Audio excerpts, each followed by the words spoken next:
आपला चंद्र जसा पृथ्वीचा छोटा भाऊ आहे, तुम्हाला माहिती आहे का आपल्या पृथ्वीला एक मोठा भाऊ सुद्धा आहे. वेलकम टू ॲस्ट्रॉनॉमी 101 सिरीज, ज्यात आजच्या भागात आपण जाणून घेणार आहेत आपल्या सोलार सिस्टीममधला असा प्लॅनेट जे बिचारा स्टार बनता बनता राहिला. ते प्लॅनेट आहे गुरु म्हणजे ज्युपिटर.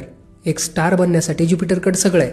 हायड्रोजन आहे, हेलियम आहे, मोठा आहे, एवढा मोठा आहे की त्यात 1300 पृथ्वी बसतील. एवढा मोठा आहे की आपल्या सोलार सिस्टीममधले सगळे प्लॅनेट एकत्र त्यामध्ये बसतील. पण अजून थोडं मोठं व्हायला पाहिजे होतं, कारण स्टार्सच्या कोरमध्ये जी हायड्रोजनची फ्युजन रिॲक्शन चालते ती इग्नाईट करण्यासाठी त्याच्याकडे तेवढी ग्रॅव्हिटी आणि प्रेशर नाही.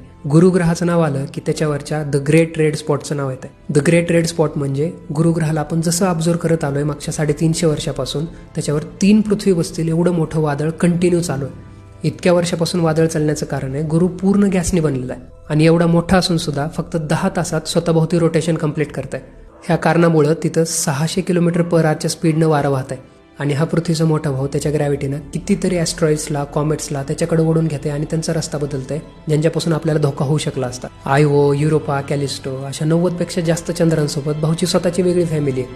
त्याच्याबद्दल आपण नंतर कधीतरी बोलू, पण पुढच्या भागात आपण डिस्कस करू अशा ग्रहाबद्दल ज्याच्या नावालाच बरेच जण घाबरतात.